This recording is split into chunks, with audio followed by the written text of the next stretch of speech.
Alright, part 2 of our welcome packet for second grade this year. First part, something I made for you to keep at home just kind of as a reference sheet. This is just a little flip chart. You can put it up on your refrigerator or on maybe a corkboard that you have at home. Just kind of keep it handy because there is some important information in here. First part is just my welcome letter. Second part, my contact information. Absence and tardy policies. Next piece, homework information. What is required for students to do for homework. This is subject to change, but if that happens, we will let you know. Okay. Finally, assessments. How many times will your child be assessed each year? I will be providing you with username and passwords for these helpful websites that students can participate in at home. They can go home and log on to KidViz and IXL and continue to practice what we've been talking about at school at home. Additionally, we test with Reading 3D as one of the assessments that we use for English Language Arts proficiency.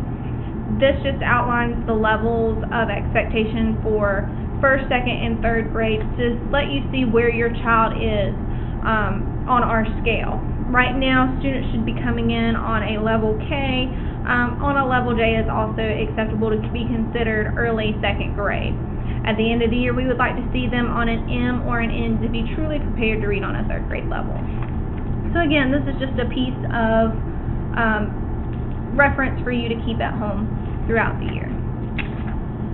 Bus drivers' information, you can check on the Courier Times for more information about the actual routes. Health insurance for your child, if you need health insurance for them, just a piece of information about that. Again, this is just another notification about parents that for volunteers that our window starts September 3rd and runs through October 10th. You go online and complete an application, and that allows us to get through the background check much quicker.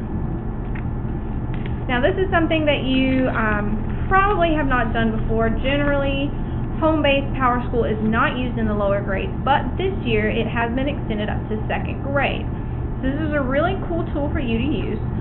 If you'll go in, just follow these step-by-step instructions to create an account. This is front and back. And then your child's access information is on the next page. Now, what Parent Portal Home-Based does is allows me with a place to record grades and allows you a place to go in and see them before our conferences. So every 2 weeks I will be updating grades for both math and English Language Arts. We're not sure at this time if Science and Social Studies will be added onto there. That will be something we'll find out in the coming week. But like I said, you can go on, you can check your child's progress there, and if you have any questions or concerns, it gives you a heads up to call me early, again, before report cards come out, and you feel like you get over the head with a 2x4 because you thought that little Charlotte was doing great when in fact she's really struggling and could use your help. Behind that is the calendar for this year. Again, there are some dates that are subject to change, mostly teacher work days. Those are reserved for snow makeup days a lot of times. We lost most of those last year due to snow, so just be aware that that is a possibility. Weather Watch. This is just information for you to look at if the weather is called to be bad. Those are the first places that will be notified and will post school closings and cancellations. In addition to this, you'll get a Home Connect calling to say, hey, school's canceled, or hey, it's a 2-hour delay. Alright, next page is Title I Parent Involvement Policy. This is just outlining a little bit of information about Title I, what that means, and that we are at a Title I school. Okay, this is just a little bit of information about the National School Lunch and Breakfast Program, that all students are eligible this year for free and reduced lunch. You don't have to pay anything for lunch or breakfast. However, if your child wants ice cream or cookies or chips or sunflower seeds or anything like that that the cafeteria offers, that is still a extra charge. So you may want to send a couple dollars for your students to get extras. In my classroom, I allow 1 extra a day. So students won't be coming out with ice cream, cookies, chips, in addition to their lunch, I expect them to eat what the cafeteria provides. Alright, 2 more things. This letter just outlines our classroom economy. This is something that I do that I've seen other teachers do. Every week, each student will be assigned a classroom job. It may be classroom leader, teacher assistant, cleanup team, character watch. At the end of the week, if they have completed their job to an acceptable level, they will be paid for their job.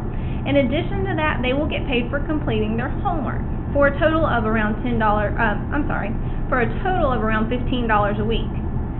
On Fridays, students will be asked to pay rent for their desk, for their cubbies, and for their materials at a total of about $10 a week.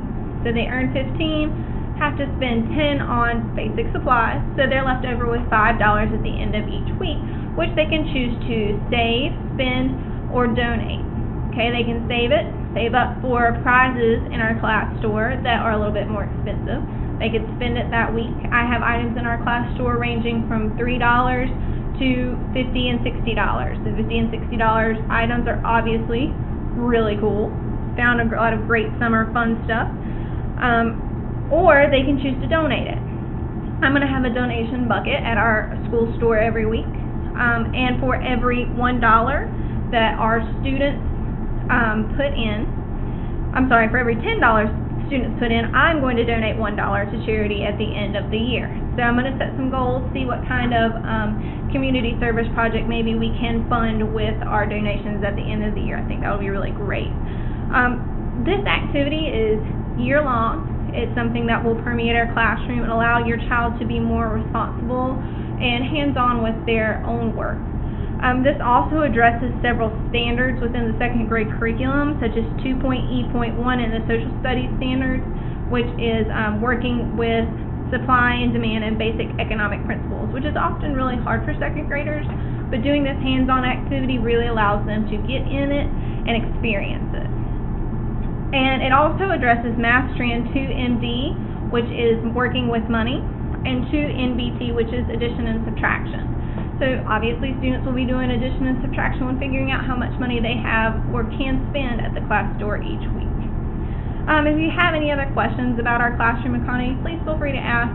I know not many teachers do it, but the teachers I have seen do it find it very effective and just a fun addition to their classroom. And last but not least is the Code of Conduct. Please remember to read through this, be aware of it, and the appropriate page, please tear out, sign, and return to school. So, that is all that is in our welcome packet. I know that these videos were a little bit lengthy, but I hope I addressed many of your questions if you had any, and that you are ready to rock and roll for this year, because I know I am. I am so excited about our class and can't wait to get started. Thanks so much. Have a great day.